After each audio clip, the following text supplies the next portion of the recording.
안녕하세요. 다이카우스입니다.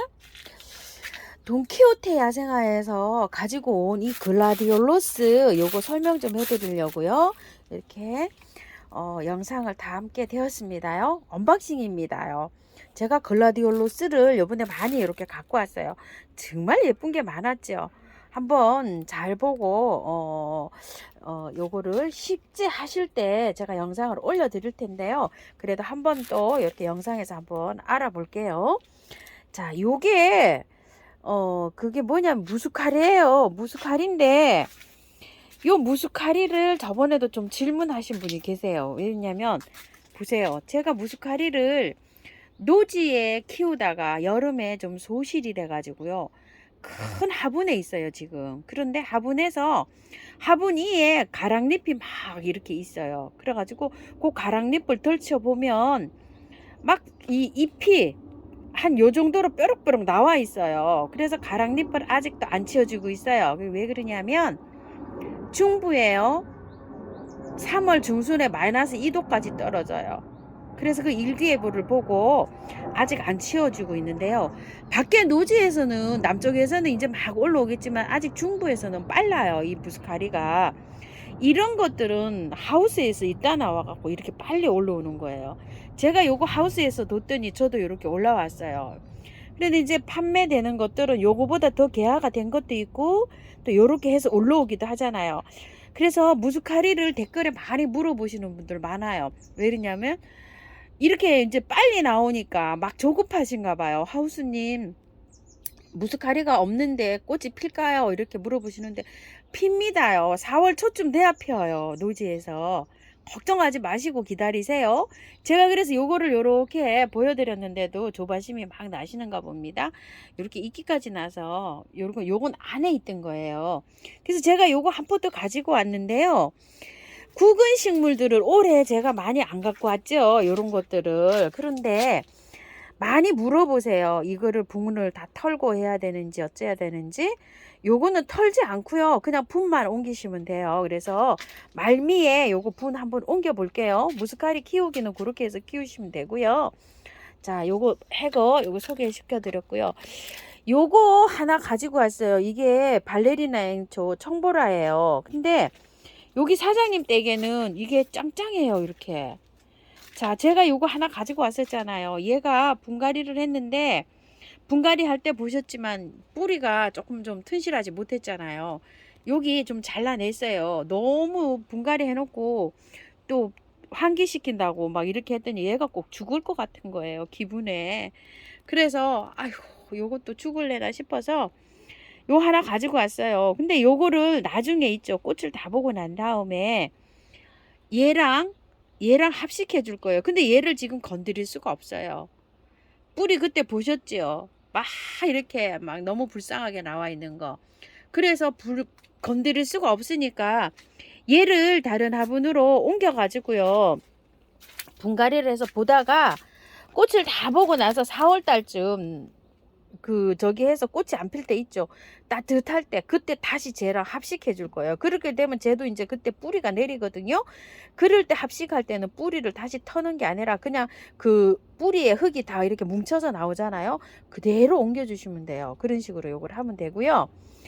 지금 햇볕이 없어 가지고 얘가 지금 꽃이 안 폈어요. 지금 2시가 다 돼 가고 있는데 뭐 이렇게 꽃이 안 피네요. 어떡하나. 이걸 가지고 올 때 꽃이 너무 예쁘게 피어 있었어요. 그래가지고 제가 요거를 가지고 왔는데 요거는 연보라고요. 요거는 청보라예요. 짙은 보라. 보라가 없어가지고 제가 뿅해서 가지고 왔었어요.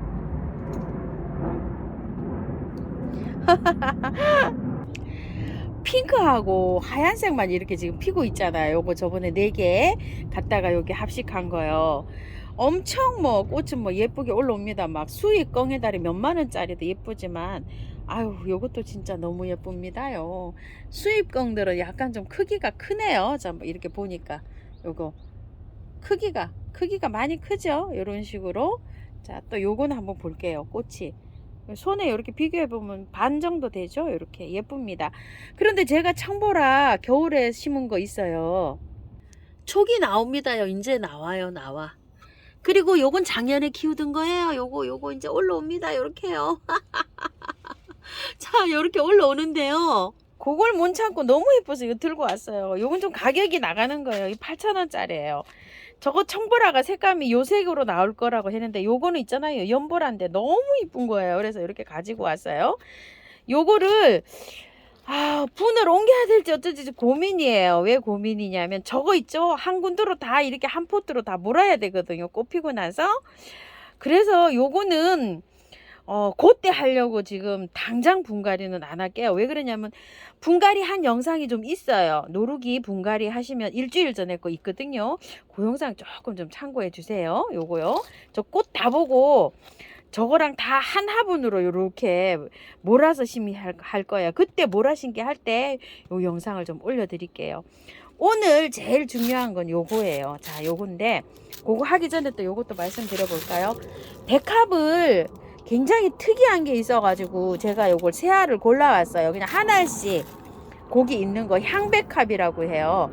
제가 백합이 많이 있어서 요렇게 한 뿌리씩 가지고 왔어요. 요게 세 알에 아마 12,000원짜리 거예요. 요게 세 알에 12,000원 맞죠? 만원짜리도 있고 12,000원짜리도 있는데 저는 요렇게 색깔을 달리해서 요렇게 세 알을 가지고 왔어요. 한 가지를 세 알을 가지고 온 게 아니라 이제 요거 구매하신 분이 굉장히 또 궁금해 하실 것 같은데요. 자, 거리대 걸고 말씀드려 볼게요.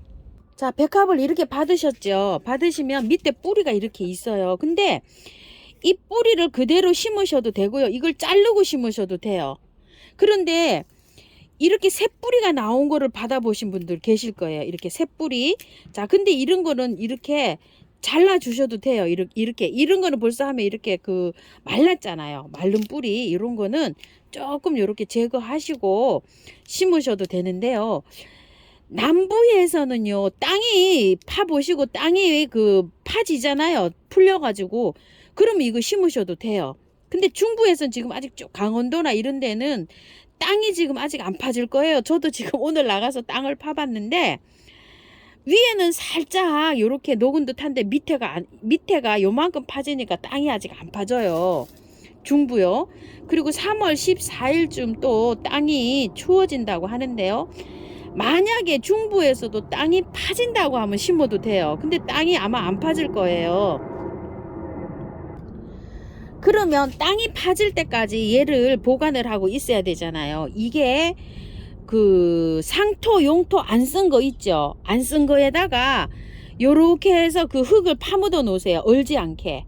얼지는 않아요. 얼지는 않는데 비닐 위에 이렇게 넣어 놓으시면 안 돼요.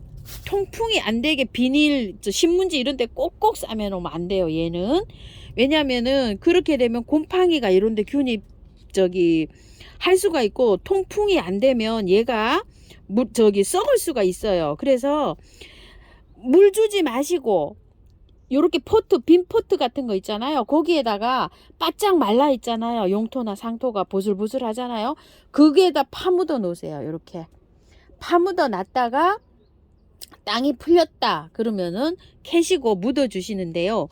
이 뿌리는 제거하시고 해 주셔도 돼요. 이거 뿌리 이거 아무 의미 없고요. 새로 나와요. 이거는 가위로 있죠. 요렇게 잘라 가지고 요렇게 깔끔하게 해서 묻어도 돼요. 이런 식으로 요렇게요. 깔끔하게 해서 골을 타시고 배수 잘 되는 그런 곳에 골을 요렇게 이제 타잖아요. 그러면 요거를 요렇게 심잖아요. 심고 심는 간격은 요 구근만큼 요렇게 간격을 벌려서 구근만큼 요렇게 간격을 벌려서 요렇게 해서 심으세요. 요렇게 해서 심으시는데 앞으로도 구근 사이에 요렇게 해서 이제 심으시면 되죠. 위에 흙을요 이 구근의 2배만큼 묻어주세요. 이 구근에 구근의 1배, 2배 이렇게요. 이 높이로 구근 높이가 요 정도 되잖아요. 그러면은 이만큼 흙을 덮어주시면 되는 거예요. 이 구근 높이만큼 2배 흙을 위에다 덮어주시면 됩니다. 여기서부터요. 여기서부터 1배가 아니라 여기서부터 1배, 2배 흙을 덮어주시면 돼요. 그러면은 이게 5년 정도 안 캐고 그대로 놔두시면 돼요. 그냥 잘 자랍니다. 백합이요. 저도 요 3개 이렇게 골라왔어요. 고를 때까지 잘 보관하세요. 비닐 안에 이렇게 묻어 놓으면 안 됩니다. 자, 그라디올루스 구근인데요. 자, 이렇게 되어 있는데 제가 심을 때 한번 또 다시 말씀드리겠지만 작년에 이게 수확해 놓은 그라디올루스예요. 제가 조금 좀 선물해 드실 분한테 선물 드리고, 저도 가지수가 이게 6가지나 돼요. 여기에 이렇게 있는데 6가지밖에 안 되고, 이제 요래서 저도 20알을 지금 골라왔어요. 제가 빨간 알이 조금 좀 있었죠. 그래서 빨간 것만 빼고 제가 12가지 중에 다 골라왔어요. 요런 게 아가야예요. 요런 게. 요게 아가인데 요게 1년 자란 아가예요. 요렇게 아가가 심어서 2년이 자라면 꽃이 핀다고 해요. 그 아가를 제가 모아놓은 게 있어요. 자, 요렇게 해서 요거 딱 2뿌리 녹색 있죠. 그게 2뿌리 있었는데 요거 한 뿌리 요거 지인님 드리려고 제가 요렇게 해놨었는데 요번에 제가 좀 갖고 왔답니다. 요거 묶어놨었어요. 그래서 요거를 표시해 놓는다고. 이게 1년생 알이에요. 이렇게 요거를 키우면 알이 1년 자라면 요 정도 된다고 해요. 그러면은 2년 키면은 2년 차에서 이게 이제 1년 올해 키우잖아요. 올해는 꽃이 안 피는 거예요. 그냥 내년에 요만큼 자라면 꽃이 올라온다고 해요. 여기서 2년생에서부터 꽃이 핀다고 해요. 엄청나게 많이 달았죠. 많이 들여고 이렇게 했는데 요거 이제 오시면 밭에서 이제 키우라고 요거 이제 드리려고 이제 이렇게 해요. 여기 알이에요. 자, 이렇게 해서 이제 관리를 하시면 되는데 가을에 바짝 그늘에서 바짝 말려가지고요. 그냥 이렇게 바람 잘 통하는 데서 그냥 이렇게 두시면 돼요. 물 안 주고. 이렇게 하면 이렇게 깔끔하게 잘 말라 있죠. 그리고 이제 봄에 이제 심으면 됩니다. 여기 이제 봄에 심으면 되는데 요렇게 보면은 위에가 뾰족한 쪽이 위고 밑에가 아래쪽이에요. 이런 식으로 이제 하면 돼요. 자, 꽃 한번 보실게요. 그린색이에요. 그린색 굉장히 귀합니다요. 꽃이 이렇게 예쁩니다. 잘 자라요. 자라는 거는 비가 줄줄줄줄 다 맞고도 잘 자라고요. 뭐 원체 잘 자라가지고 별도로 뭐 신경 안 쓰셔도 돼요. 이거 빨간 거 보세요. 저 빨간 게 있어갖고 요번에 빨간 것만 빼고 2알씩 다 골라왔어요. 그래갖고 제가 20알을 제가 골라왔네요. 자, 요렇게 되어 있는데요. 알이 납작하게 되어 있어요. 이게 여기도 위에가 표시가 나죠. 여기가 위고 납작한 데가 이렇게 되는데 심을 때는요 요렇게 하셔서 심으면 돼요. 혹시 제가 영상 올라가기 전에 심으실 분 계실 것 같아서 제가 말씀드립니다. 이게 뿌리가 이렇게 있잖아요. 이거 다 띄고 해도 돼요. 이거 띄고 해야 돼요. 이렇게 깔끔하게 해서. 그럼 여기서 뿌리가 새로 나와요. 여기 저는 이렇게 이제 그냥 이렇게 되어 있잖아요. 이거 띄도 됩니다. 요거 이제 이렇게 해서 깔끔하게, 아유 이거 잘 안 떨어져요. 이렇게 깔끔하게 요 뿌리 정리하고 요것도 깔끔하게 해서 하면 여기에서 이제 뿌리가 새 뿌리가 나옵니다. 이렇게 띄면 이렇게 똑 떨어져요. 이런 식으로. 자, 이렇게 해서 껍질도 다 뺏기고 하는 게 좋아요. 이렇게 홀라당 벗겨 가지고요. 이렇게 하면 이게요 곰팡이가 안 생겨요. 홀라당 이렇게요. 이렇게 뺏겨서. 자, 노지에 심으시는 분들은요 요거를 심으실 때 조금 깊게 심으셔야 돼요. 요것도 국은 마찬가지로요 2배 정도 흙을 덮어 주시면 돼요. 간격은 요만큼씩 띄어서 줄을 타고 일렬로 쫙 하셔야지 좋아요. 왜 그렇게 일렬로 하셔야 되냐면 넘어져요. 키가 좀 얘가 자라요. 가슴팍까지 와요. 그러면은 나중에 고추 모종 그 지지대 하듯이 이렇게 해서 줄로 좀 이렇게 묶어줘야 돼요. 그러면은 지지대를 이렇게 해서 고추 모종 이렇게 하듯이 그 노끈으로 이렇게 줄을 타서 묶어줘야 되잖아요. 그러면은 일렬로 하는 게 편하겠죠. 그죠? 요렇게 해서 2개, 4개, 6개 요렇게 해서 일렬로 하면 요렇게 바람 불 때 얘가 이렇게 쓰러지거든요. 키가 워낙 크기 때문에 그렇게 해서 묶어주는 걸 생각을 하셔서 요렇게 밭에는 하시고요. 밭에 심으실 때는 양지 쪽에 배수 잘 되게 해서 그냥 배수 잘 되는 흙에는 그냥 심으셔도 돼요. 양지에 심어 주시면 되고요. 화분에 심으시는 분은 제가 이거 첫 해에는 노지에 심었는데요. 저희 집이 습이 많아갖고 산 밑이잖아요. 습이 많아갖고 잘 안 됐어요. 그리고 막 키만 크고 막 쓰러지고 이래가지고 작년에 제가 화분에서 키웠어요. 큰 화분에. 화분에서 심으니까 편하고 좋더라고요. 그냥 비 오는 거 다 마치고 꽃대 올라오면 그때 저기 해가지고 영양제 마늘 액비 있죠? 서너 번 이렇게 주고 꽃이 지잖아요. 그러면 가을에 꽃 지고 난 다음에 마늘 액비 한 번씩 이렇게 듬뿍듬뿍 주면서 키웠는데 알을 저렇게 잘 달아주고 이거 실한 거 보세요. 크기도 이렇게 더 커졌죠. 꽃 지고 난 다음에 영양제를 이렇게 줘서 키우면 돼요. 저 알을 부근을 키우면 됩니다. 이것도 알이 자라더라고요. 자, 이렇게 해서 키우시면 돼요. 그러니까 이제 저기 할 때 제가 저 화분에 심을 거거든요. 화분에 심을 때 영상 올려드릴 테니까요. 잘 하시고, 남쪽에서는 조금 빨리 심으셔도 될 거예요. 아마 이달 말쯤. 근데 영하로 내려가는 날씨가 있으면 심으면 안 돼요. 요거 냉해 입어요. 그러니까 3월 중순에 마이너스 2도 중부는 내려가거든요. 남부에서도 체크를 잘 하셔가지고 3월 말쯤에 영하로 내려가는 날씨가 있다. 이러면 심으시면 안 돼요. 그냥 가지고 계세요. 요거 바구니 같은 데 있잖아요. 저도 요렇게 해갖고 여기 그냥 요 체에다가 요렇게 겨울 동안에 요렇게 보관하고 있었거든요. 그늘에 물 안 닿는 곳에. 바구니 같은데 그냥 그 고무로 된 바구니 있죠? 뽕뽕. 그런 데다 요렇게 해서 까지 마시고 그냥 요렇게 해서 담아서 위에다가 통풍 잘 되는 데다 요렇게 그냥 보관하시면 돼요. 바구니 같은 데 담으셔가지고 뭐 흙을 뿌리거나 이러지 않고 그냥 그대로 해놨다가 온도 보시고 요거를 심으시면 됩니다. 온도 잘 체크하셔야 됩니다. 자, 요렇게 해가지고요. 돈키호테 야생화에서 데리고 온 요 그라디올로스 키우기 하고 나중에 심을 때 이렇게 안내 드렸어요. 잘 보관하고 계세요. 저 심을 때 따라 하시기 바랄게요. 자, 이렇게 언박싱도 해보고 했습니다요. 감사합니다. 다육하우스입니다. 요거 다음에 할게요. 시간이 너무 길어졌어요. 다음에 요거 할 때 한꺼번에 영상 또 다시 올려드릴게요. 자, 감사합니다. 다육하우스입니다.